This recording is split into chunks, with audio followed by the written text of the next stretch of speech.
17h. En direct d'Haïti, Alter Radio. Une autre idée de la radio. Information tout temps. Information sous toutes questions. Information dans toute forme.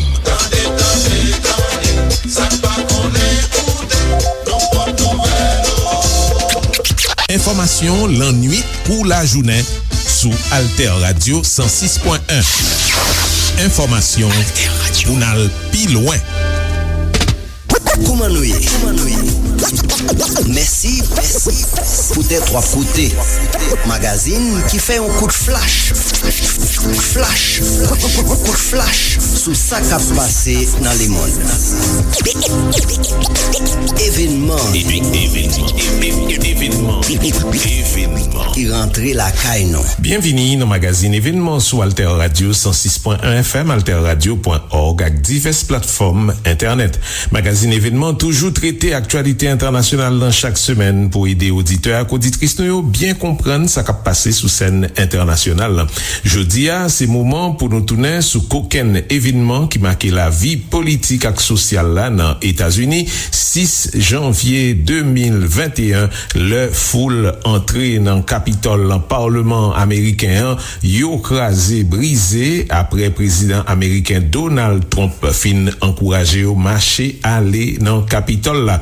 Événement ça arrivé dans moment parlementaire yo tap réuni pour valider élection Joe Biden te remporté le 3 novembre 2020. Résultat élection ça yo Trump pas jamais reconnaître yo juste journée jeudi.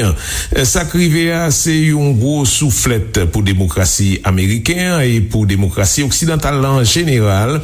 En pile monde a réfléchi sur conséquences yo k'ap gagné dans États-Unis avec dans le monde à travers témoignages 5 correspondants médias publics francophones dans États-Unis n'a retourné sur événement ça pendant n'a actualisé dernier information yo.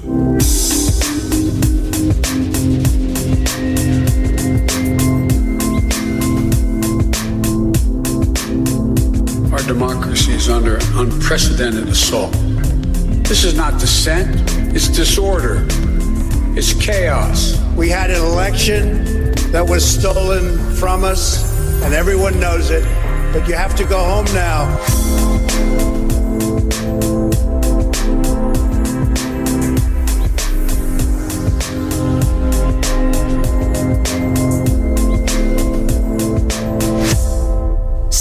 Janvier, j'en nous dit, sympathisant Trump envahi Capitole, coup de zam tiré. Dans premier moment, nous connaissons 2 moun mouri.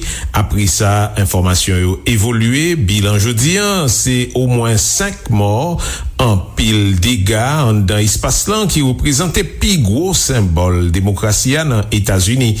Côté dans quelques jours encore, nouveau président Joe Biden gain pour prendre maillette là. 5 correspondants médias publics francophones dans Washington revivent moment ça avec nous, soit sous place ou bien à travers médias you suivent. Ces correspondants Radio France, Radio Télévision Suisse, ici Radio Canada, Radio-Télévision belge francophone ak RFI.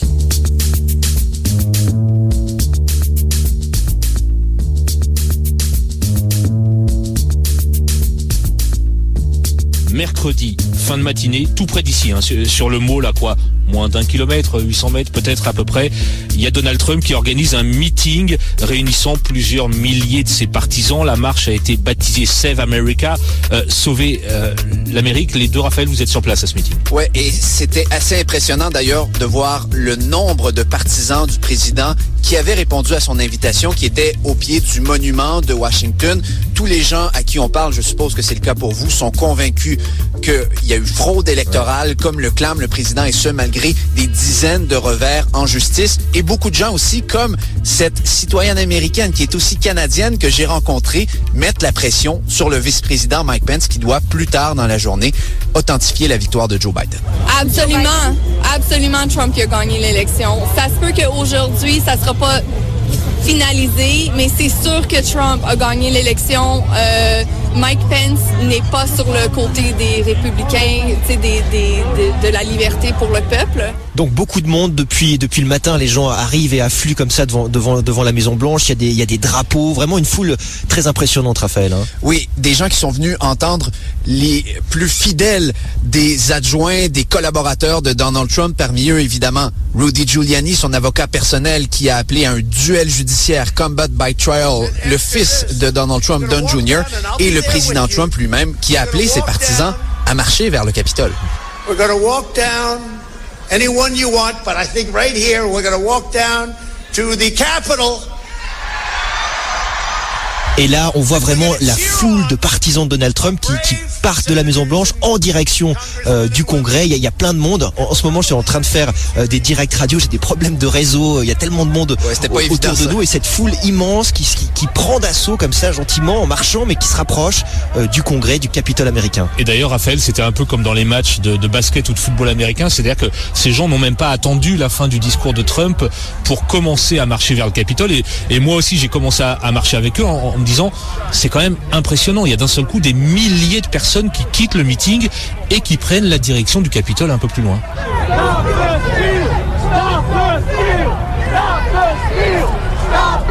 Et au même moment, à l'intérieur du Congrès, les élus sont rassemblés en session plénière.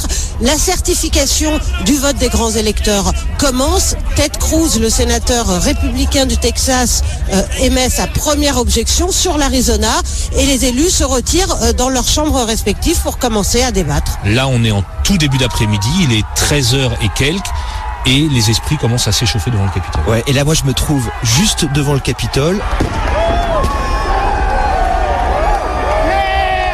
Dans la foule, devant les marches qui mènent à l'entrée de ce bâtiment, les barrières cèdent, la police commence à reculer, et là, les premiers partisans de Trump entrent dans le bâtiment. Comme vous, moi je me trouve en bas de ces marches, je vois des gens gravir à main nue le mur d'enceinte du Congrès. C'est quand même une scène totalement folle, surréaliste. Et à côté de moi, il y a cet homme qui s'appelle Ron et qui est littéralement extatique. This is beautiful. This is what needs to be done. It's the only way of getting it done. We need to be heard. C'est très beau, dit Ron. C'est la seule chose qu'on pouvait faire. On doit être entendu. On est là. On est en colère. Il faut que ces gens partent. Tout le monde doit partir. Les médias, les Soros, les Bill Gates, on en a assez. On est prêt à la guerre. Et non, Biden n'est pas mon président. No, he's not our president. He is not our president, my brother. Sonia, alors à ce moment-là, t'es pas à Washington, t'es à l'autre bout du pays, en Californie. Mais évidemment, tu as pas mal de contacts avec les gens qui travaillent à l'intérieur, au Congrès, dans le Capitole, des staffeurs, comme on dit ici. Qu'est-ce qu'ils te racontent ? Oui, alors c'est vrai qu'à ce moment-là, je suis scotché devant mon écran télé et très vite, je saute dans un avion. Sur le chemin, j'appelle notamment une assistante parlementaire qui me dit être complètement estomaquée parce qu'il est en train de se passer. Elle me dit jamais on n'aurait imaginé qu'ils auraient pu briser les barrières et entrer au Congrès. Jamais on aurait imaginé qu'ils allaient même pouvoir entrer à l'intérieur de l'hémicycle du Sénat. Elle me dit sur le moment être très frustrée, ne pas comprendre comment cela est en train d'arriver. Elle est étonnée du manque de sécurité. En même temps, elle est dans un bureau assez bien protégé. Elle préfère rester anonyme. Elle travaille pour un sénateur démocrate bien connu et difficile d'accès. Tu échanges avec ces gens qui travaillent au Congrès et qui voient ça. Est-ce que tu sens qu'ils ont peur ?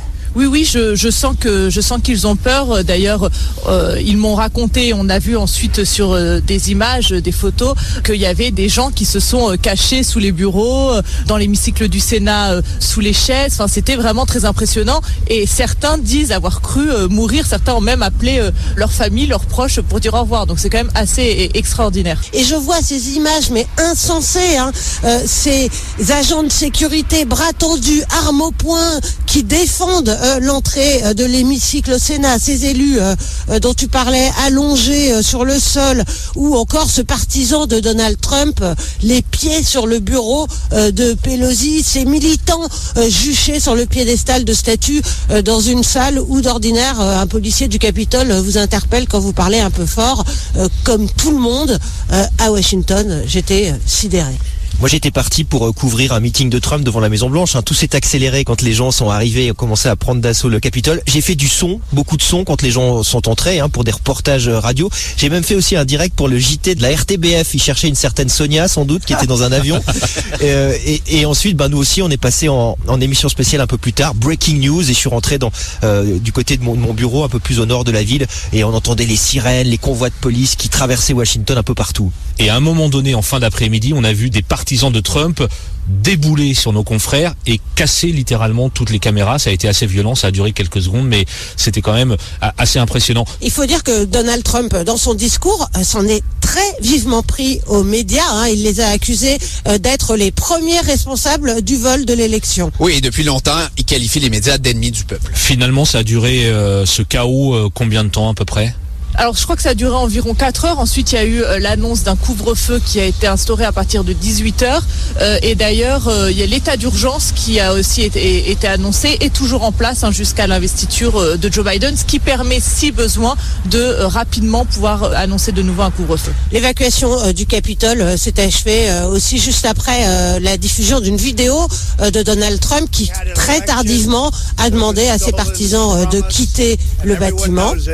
But you have to go home now. Mais la journée s'est quand même soldée par un lourd bilan. Oui, on parle d'au moins 5 morts. Il y a eu cette manifestante qui a été blessée et qui est décédée à la suite de ses blessures.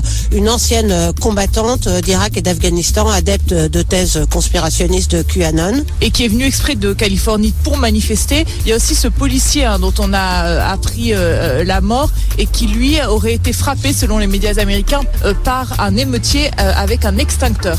Et cette journée de chaos et ce bilan humain est évidemment en contradiction totale avec le discours d'un président qui ne cesse de répéter qu'il est le président de la loi et de l'ordre.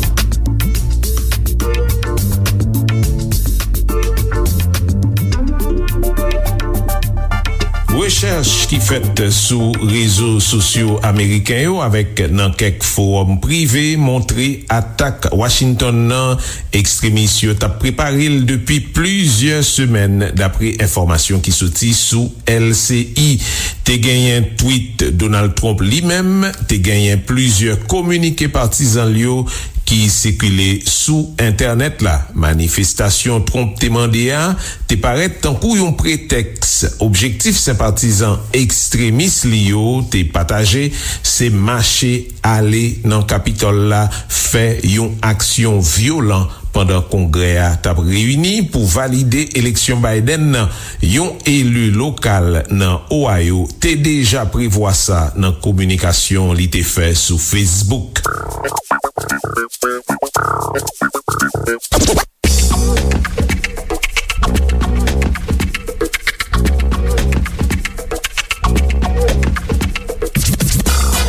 Dans cette foule, il faut le dire aussi, il y a je sais pas trop comment les qualifier, mais des hommes beaucoup vêtus en tenue paramilitaire, visiblement qui sont là pour en découdre. Oui, des milices. Alors il faut quand même le préciser, les armes sont interdites à Washington DC, donc ces gens n'étaient pas armés. Ça aurait pu être différent dans une autre ville des États-Unis, mais j'ai croisé par exemple John qui venait de Pittsburgh en Pennsylvanie. I feel like there's enough patriots right now in this country who will. John qui était clairement prêt à se battre, il dit qu'il y a assez de patriotes dans le pays pour faire face. On ne peut pas accepter ça. Joe Biden, Kamala qui prennent des décisions pour nous.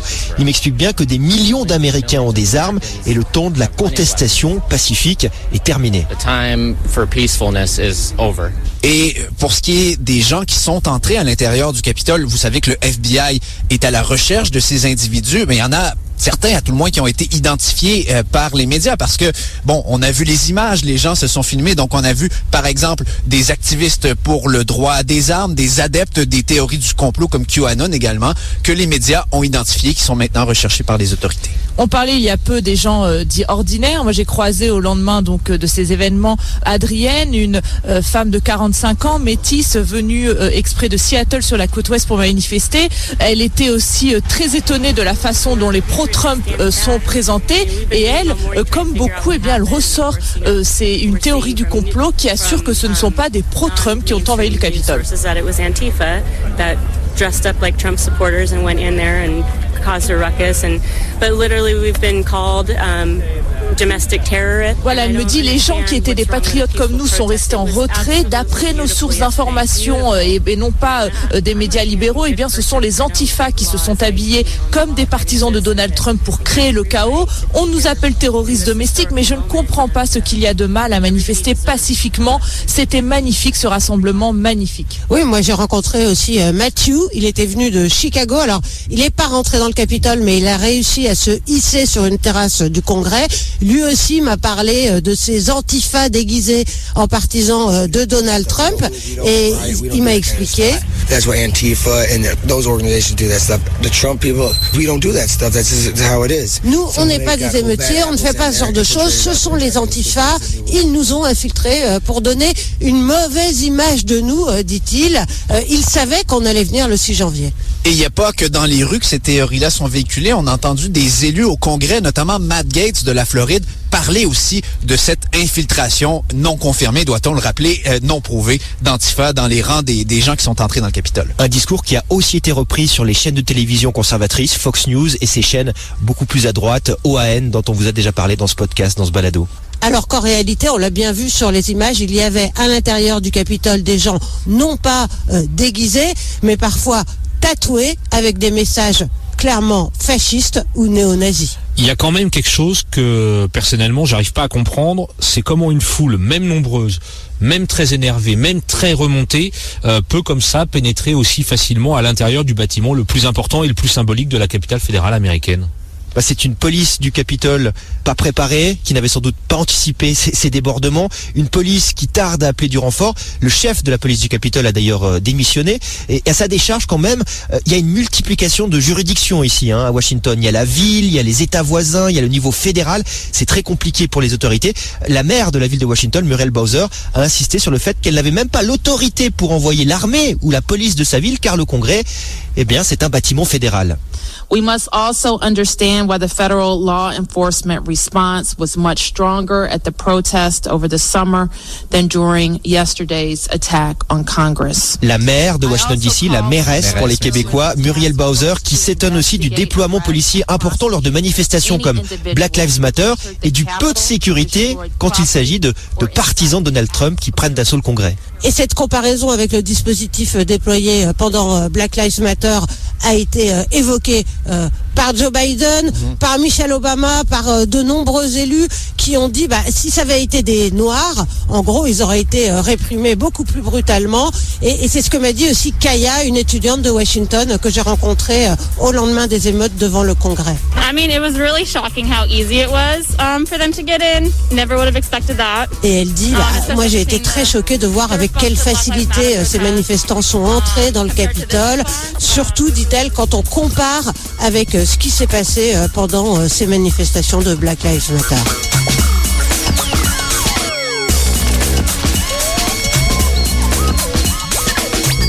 C'est 5 moun au moins qui mourit nan ou bien après attaque Capitole là, d'après information qui sorti dans la presse américaine. Dernier moun nan c'est un agent qui fait partie police Capitole là, Brian Sicknick, mourit 7 janvier dans l'hôpital après envahisseur te fin blessé. Médias américains ont présenté 4 autres victimes comme moun qui t'a supporté Trump sans garder derrière. Ashley Babbitt, c'est un ancien combattant l'armée de l'air américain, il a 35 ans, il était fait partie foule qui était entré dans le bâtiment. Roseanne Boylan, qui a 34 ans, il est sorti dans Georgie. Kevin Grayson, qui a 55 ans, il est sorti dans Alabama. Benjamin Phillips, qui a 50 ans, il est sorti dans Pennsylvanie. Kevin Grayson a lancé un compte sur réseaux sociaux pour demander publiquement pour yo touyer ancien président Obama. Sur Facebook, Roseanne Boylan a fait plusieurs messages pour dire comment il fâché pour être résultat élection qui sorti en faveur Biden. Et puis Benjamin Phillips, c'était Major Jean, n'a organisé voyage moun dans Pennsylvanie pour participer dans mouvement Washington. Après attaque Capitol la, FBI mobilisé et ça pa pran longtemps pour yo gen tan identifier yon douzaine moun qui suspect et puis moun que yo arrêté et inculpé. Kit sa qui te entré dans bureau président Chamnan Nancy Pelosi a levé pied mette sous bureau ça qui te prend pupitre li mette en bas bras yo yap marché ça te couri derrière agent la police ça te gen zam à cocktail molotov gen même yon élu américain dans parlement virginien c'est Derek Evans qui te fait partie foule qui te entré en Chango en dans Capitol la. FBI publié photo yon bonne lot la chercher li promettre pour mettre main dans ceinture pantalon yo quel qu'il en soit côté yo trouvé yo sous territoire américain. Démocrate yo considéré Trump gagner responsabilité directe dans déblosaille qui fait là peut-être ça yo quoi Trump plan lui-même li doit quitter pouvoir immédiatement sans li parité tan 20 janvier dans quand Trump lui-même plusieurs démissions 2 ministres yon diplomate avec yon conseiller yo annoncé yo quitter poste yo parce que yo pas d'accord avec ça qui passait dans le Parlement américain.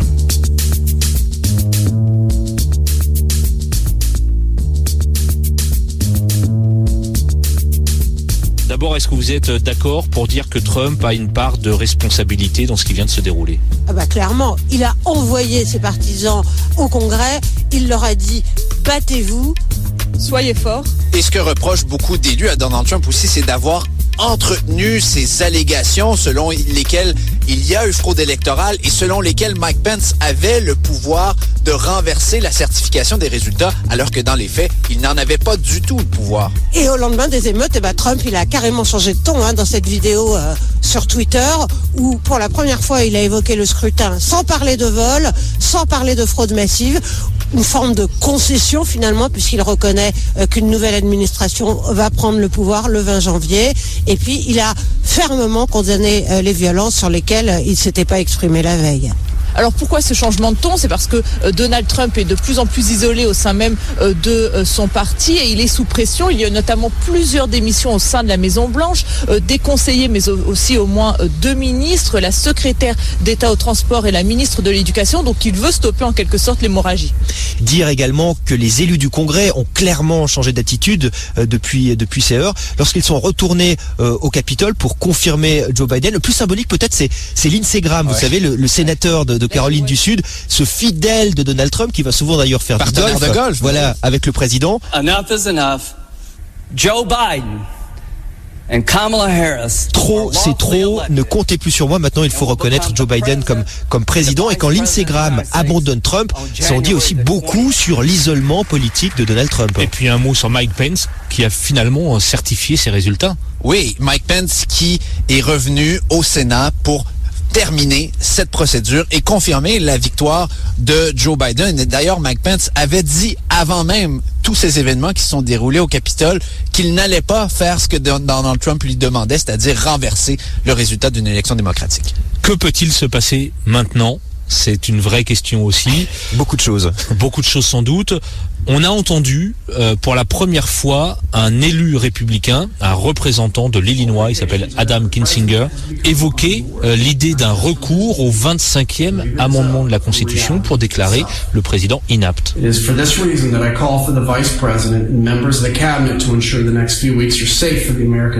Et Kinzinger dit « Tout indique que le président a perdu sa connexion avec ses devoirs, mais aussi avec la réalité. C'est pour ça que je demande au vice-président et au cabinet de s'assurer que les Américains seront en sécurité dans les prochaines semaines. À la barre du navire, nous avons besoin d'un capitaine sain d'esprit. » Oui, et selon plusieurs sources proches de la Maison Blanche, Mike Pence, le vice-président, est furieux.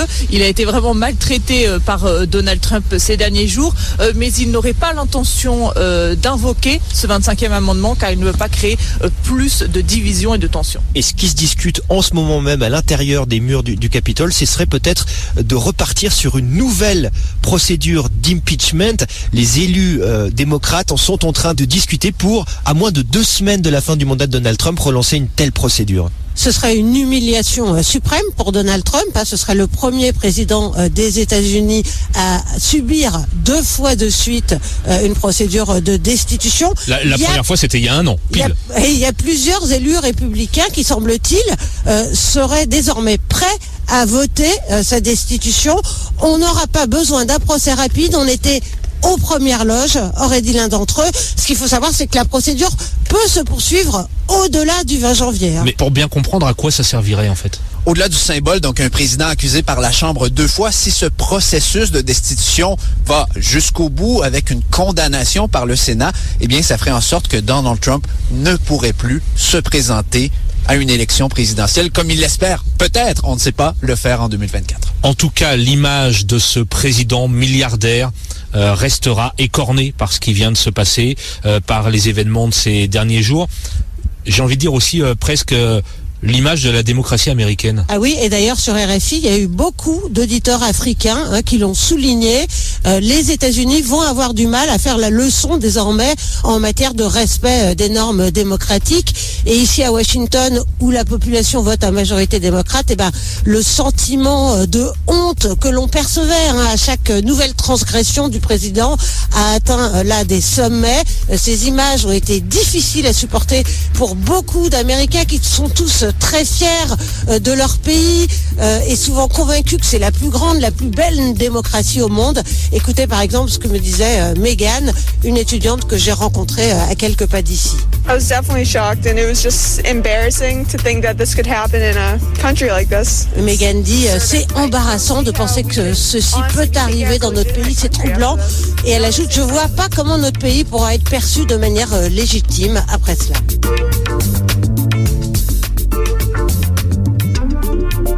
Nan reaksyon internasyonal, se pou nou note partikulyaman reaksyon nan peyi tankou la Chine, Iran ak la Russi, peyi ki toujou nan tire lobe avek Etasuni.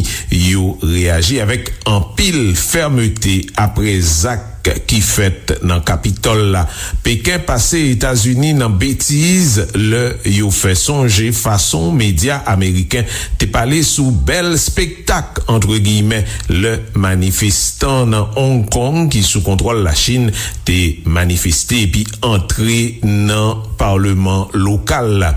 Dirijan iranien yo pale bokote pa yo sou fragilite demokrasi Ameriken dapre sa yo di, tandis ke nan Moskou mem yo di se puissance Ameriken li mem kap de grengole. Se kon sa nan fini magazine Evenement ki toujou trete aktualite internasyonal lan chak semen pou ede auditeur ak auditris nou yo bien kompran sa kap pase sou sen internasyonal. Jeudi a, sete mouman pou nou te toune sou koken evenement ki make la vi politik ak sosyal nan Etats-Unis. Le 6 janvier 2021, le foule entre nan Kapitol, nan Parlement Ameriken, yo krasé brisé apre prezident Ameriken Donald Trump fin ankouraje yo fè sa mache ale nan Kapitol la. Evenement sa rive nan mouman parlementaire yo tap reuni pou valide eleksyon Joe Biden te remporte le 3 novembre 2020. Rezultat eleksyon sa yo ke Trump pa jam rekonnet jus jounen jodi a. A traver témoignage 5 korespondant média publik francophone nan Etats-Unis, nou te toune sou evenement sa yo. Parmi lot sous nou te konsulte pou magazine sa genyen LCI, Courrier International, France Info, BBC Afrique, L'Express avec France 24. Merci pour attention nou. Continuez suivre nou sou 106.1 FM, alterradio.org ak diverses plateformes internet. Koumanouye. Merci pou tè 3 koute. Magazine ki fè un kou de flash. Kou de flash sou sa ka pase nan le moun. Événement ki rentre la kaye nou.